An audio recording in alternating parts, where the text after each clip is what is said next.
श्री शिवाय नमस्तुभ्यम। ओम नमः शिवाय। हर हर महादेव। तो आज हम आपको बुधवारी अष्टमी के बारे में बताएंगे, जो कि बहुत सारे उपाय हमारे प्रदीप मिश्रा जी महाराज बताते हैं। उनमें से कुछ उपाय बुधवारी अष्टमी के गुरुजी ने बताए हैं, तो उन्हीं के सुने हुए मैं ये उपाय आप लोगों तक को पहुंचा रही हूँ, क्योंकि आप मेरी यूट्यूब फैमिली हैं और मेरा जो आपने चैनल देखा होगा, मैंने वो भोले बाबा को ही समर्पित कर रखा है। तो मैंने तो बोल रखा है कि अगर आप कामयाब करोगे इसमें तो आप कर दीजिएगा, वरना कोई बात नहीं। मैं तो ये काम जो धर्म का प्रचार करने का है वो मैं करती रहूँगी। तो अब हम बता देते हैं आपको बुधवारी अष्टमी के बारे में। जैसे कि सोमवार अष्टमी का महत्व होता है, उसी प्रकार बुधवारी अष्टमी का भी बहुत ही ज़्यादा महत्व गुरुजी ने बताया है। तो हमें ये बुधवारी अष्टमी कल है और 1 मई को यानी कि बुधवार को है। बहुत ही दिनों के बाद ऐसा योग बना है और ये सुबह सूर्य उदय से शुरू होकर 4:01 पर इसका ख़त्म हो जाएगी। आप किसी भी तरह का जो भी उपाय आप पूरी श्रद्धा भाव से प्रदीप मिश्रा जी द्वारा बताए हुए करेंगे और जो कि शिव पुराण में लिखे हुए हैं, तो आपकी जो भी मनोकामना होगी वो बहुत जल्दी पूर्ण हो जाएगी। और जैसे कि आपकी धन की इच्छा है और नौकरी नहीं लगती है बहुत से लोगों की, बहुत सौ को बहुत बड़े बड़े रोग हो जाते हैं छोटी सी उम्र में, और जैसे कि शादी नहीं हो पाती है, तो सभी प्रकार की समस्याओं के लिए ये उपाय आपको अलग अलग उपाय बताऊंगी और वो आपको कर लेने हैं, जिससे आपकी मनोकामना पूर्ण हो जाएगी।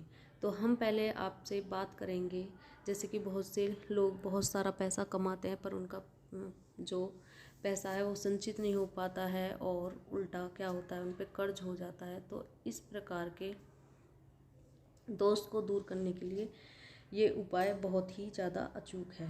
तो आपको क्या करना है इस कर्ज मुक्ति के लिए? ज़्यादा बड़ा उपाय नहीं है, आप चाहे पेपर लिख ले सकते हैं, लिख भी सकते हैं। तो आपको क्या करना है धन प्राप्ति के लिए? आप सुबह को बुधवार वाले दिन नहाइए। नहाने के बाद आप एक दुर्वा ले लीजिए, जो कि हमारे गणेश जी भगवान को सबसे ज़्यादा प्रिय है और वो बहुत ही ज़्यादा अच्छी बताई गई है।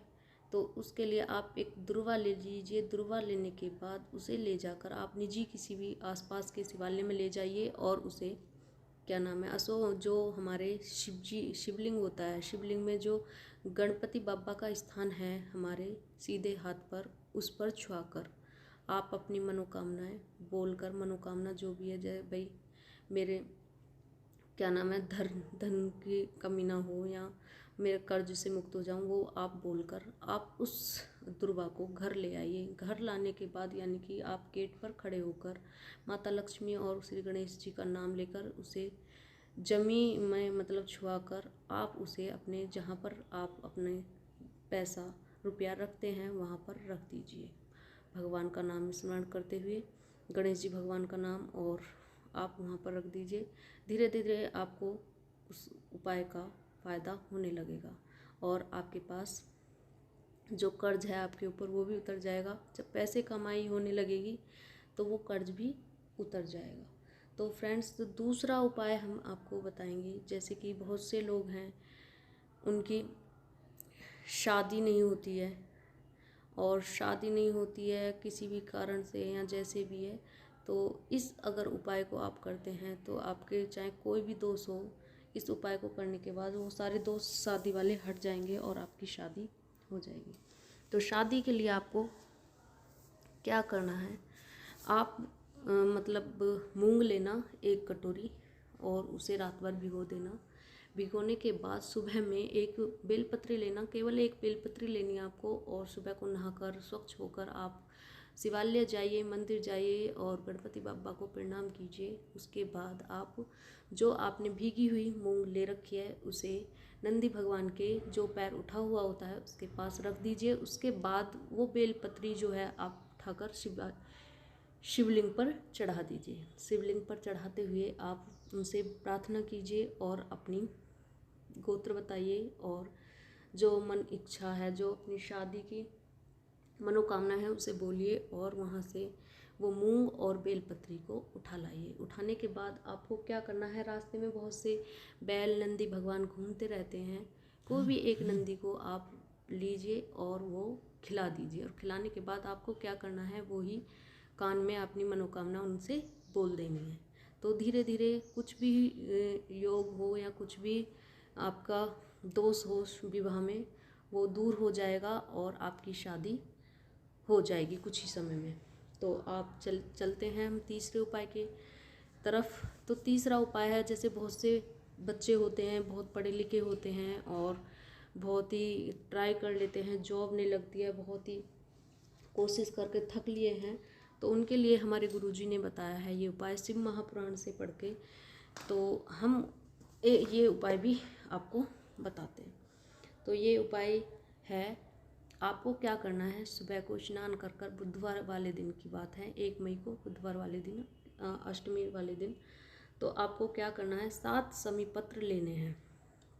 और 7 समीपत्र लेने के बाद एक दीपक जो मिट्टी का होना चाहिए, और उसमें एक गोल बत्ती आप रख लीजिए। गोल बत्ती रखने के बाद उसमें डाल लीजिए थोड़ा सा गाय का घी, और एक माचिस ले लीजिए, साथ में हम लेकर ही चलते हैं, जैसे कि हमारे वो होती है, बॉक्स होता है पूजा का, हम ये सारे सामान अधिकतर रख कर रखते हैं। तो आप सारी चीज़ों को लेकर जाइए शिवालय, जहाँ पर आप डेली जाते हैं या कभी कभी जाते हैं, तो आप नज़दीकी किसी भी शिवालय में चले जाइए। तो आपको ये जो उपाय करना है ये थोड़ा सा बड़ा है, तो आप चाहें तो इसे लिख सकते हैं अपने, एक कॉपी ले लीजिए, पेंसिल ले लीजिए, तो उसको थोड़ा सा आपको आसानी हो जाएगी करने में पूरा।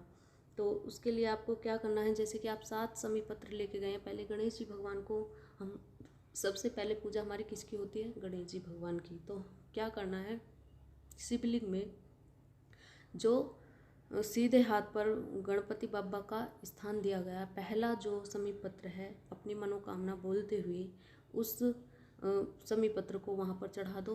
दूसरा समीपत्र आप कार्तिकेय के स्थान पर चढ़ा दीजिए। तीसरा स्थान अशोक सुंदरी पर, और चौथा जो पार्वती माता के हस्त कमल बने हुए हैं उन पर चढ़ा दीजिए।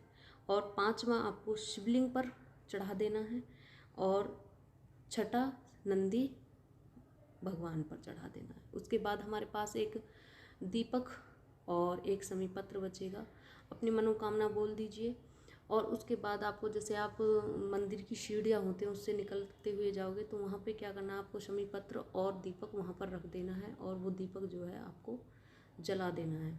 जलाने के बाद जो गणपति बप्पा का बहुत ही विशेष नाम है, उस नाम का आपको मन ही मन उच्चारण करना है, जैसे कि मयूर ध्वज नमः। तो जैसे भी आप उनका नाम लेंगे और वहाँ से अपनी मनोकामना बोलकर चले आएंगे, कुछ दिन में आप देखोगे कि आपकी मनोकामना पूर्ण हो जाएगी।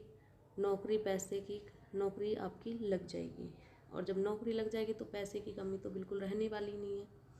तो देखो, नौकरी भी हो गई। और हमारा चौथा उपाय है रोग से ग्रसित लोगों के लिए। गुरुजी ने बताया है कि ये उपाय जो रोगी लोग हैं अगर वो कर लें तो उनको ज़्यादा ना ज़्यादा, बहुत ज़्यादा मतलब आराम मिलेगा, और करना भी चाहिए। बहुत ही लाभकारी उपाय बताया है, और सोमवार की अष्टमी को ही ये उपाय होता है। तो आपको क्या करना है, जिनको भी बड़ी से बड़ी बीमारी है उसके लिए ये बड़े से बड़ा बीमारी को काटने वाला उपाय हमारे गुरुजी ने शिव महापुराण में से बताया है। कितने कृपालु हैं और कितनी कृपा दृष्टि है हम पर, जिनका हमें पता भी नहीं होता है, हम किसी शास्त्र को उठाकर भी नहीं पढ़ते हैं। हमारे जो गुरुजी हैं वो हमें पढ़कर बता रहे हैं हमारी कितनी सहायता, और भगवान ने हमें किस तरह से हमें उनसे मिलाया है, और उन्होंने किस तरह से प्रचार किया है महादेव का। पहले तो बहुत दिन हो गए कि मंदिर ही कोई नहीं जाता था, और जब से प्रदीप मिश्रा जी गुरुजी आए हैं तब से हर बंदा मंदिर जाने लगा है। इतनी जागरूकता हमारे गुरुजी ने फैला दी है। तो हम अब सीधे बात करेंगे चौथे उपाय की, जो कि हर बीमारी को दूर करता है। तो उसके लिए आपको क्या करना है भाई, वही आप ले लीजिए, मूंग ले लीजिए और एक नई कटोरी में उस मूंग को कर लीजिए। अगर आपके पास नई कटोरी नहीं है तो आप एक दोना ले सकते हैं। वैसे नई एक कटोरी तो सभी के पास मिल जाएगी, या ख़रीद लाइए। तो उसके बाद क्या करना, उस मूंग को उस कटोरी में भर लेना है। उसके ऊपर एक गुड़ की डली रख लीजिए और 5 बेलपत्र उस कटोरी में आप रख लीजिए। रखने के बाद जो भी मरीज़ है, जिसको भी गंभीर से गंभीर बीमारियां, छोटी मोटी बीमारी जिसको भी है, तो वो उसके 21 बार ऊपर को उतार देना है। जैसे कि हम नज़र उतारते हैं ना, उसकी तरह से बार देना है। उसके बाद उसे उतारने के बाद सीधे जाएंगे हम मंदिर। मंदिर जाने के बाद हमें क्या करना है, जो वो सारी चीज़ें हमारे पास रखी हुई हैं, जैसे कि गुड़ है, तो वो हमें गणपति बप्पा के सीधे हाथ पर रख देनी है। जो जैसे कि हमारा उल्टा हाथ जो बैठेगा उनका वो सीधा बैठेगा, उस हाथ पर हमें रखने के बाद, और जो हमने बेलपत्र लिए थे उन्हें चढ़ा देंगे हम किस पर, शिवजी महाराज पर। और चढ़ाने के बाद जो अपना रोग है, जिस रोग से आप परेशान हैं, उस मनोकामनाओं को बोल दीजिए, बोलिए कि भगवान भोलेनाथ मेरी इस रोग को दूर कर दो। और आप कुछ ही दिन बाद देखोगे धीरे धीरे आप जो जिस रोग से लड़ रहे थे वो कुछ ही दिन में समाप्त हो गया है, या धीरे धीरे मतलब ठीक होने लगा है। तो और मैं एक लास्ट में बात ये बोलना चाहूँगी, कोई भी उपाय करना है भाई, हम उपाय बता सकते हैं, श्रद्धा और विश्वास आपको खुद ही जगाना पड़ेगा। विश्वास आपको करना है, बिना विश्वास किए अगर आप उपाय करोगे तो बिल्कुल भी ये उपाय काम नहीं करेंगे। काम कोई भी उपाय है या कोई भी चीज़ है, जब तक आपको उस चीज़ पे विश्वास नहीं है वो पूरा नहीं होगा। और पूरी श्रद्धा भक्ति भाव से आपको ये उपाय करना है। जिस प्रकार भगवान ने तो राक्षस जो भी बुरे लोग हैं उनको भी तार दिया है उनकी सेवा करने, पूजा करने पर, तो हम तो उनके भक्त हैं, तो हमारी तो ज़रूर इन उपायों को करने के बाद हमारे जो मनोकामनाएं उन्हें ज़रूर पूरा करेंगे गणेश जी भगवान और भोले बाबा। तो इस तरह से ये हमारे गुरुजी हमारा उद्धार कर रहे हैं। कितनी सारी चीज़ें हैं जो इन्होंने बता कर लोगों को सिखा दिया है। कुछ समय पहले तो भगवान को और मंदिर को सब भूल ही गए थे, मंदिर जाना तो सभी ने बंद कर दिया था। सच बता रही हूँ, जब से महाराज जी आए हैं तब से हमारा सबका मंदिर की तरफ मतलब जाने का जाते हैं। एक बार पी के मुँह भी आ गई थी तो सभी ने दूध पर और सब पर उंगली उठानी शुरू कर दी थी। अगर ये गुरुजी ना होते तो हमारे धर्म का तो नाम ही निशान ही मिटा देते, इस तरह के मूवी बनाने वाले। और ये सभी लोग मन में सच्ची हम बच्चे थे, हमारे भी मन में आ गया था कि ये गलत हो रहा है। तो ये है, और हमारी गुरु जी की बड़ी कृपा है प्रदीप मिश्रा जी महाराज की, जो हमें वो शिव महापुराण को अपने शुभ वचनों से सुनाते हैं इतने अच्छे तरीके से। ऐसा मन करता है कि यहीं संत हो जाओ और बस ध्यान लगाकर भोले के हो जाओ और उनका नाम स्मरण करते हुए। और सबसे बड़ी बात है, आप किसी चिंता में नहीं रहोगे। आप डेली शिवालय जाकर देखो। मैं बहुत ज़्यादा परेशान थी, उसके बाद जब मैंने शिव मंदिर जाना शुरू कर दिया, मेरी सब मनोकामना पूर्ण हुई हैं और सारी जो मेरी मतलब मेरे पे कष्ट थे सब दूर हो गए हैं और बहुत सारी तरक्की मैंने इन उपायों से की है। तो इसलिए मैंने सोचा कि क्यों ना मैं अपनी यूट्यूब फैमिली के साथ गुरुजी के इन उपायों को शेयर कर दूं।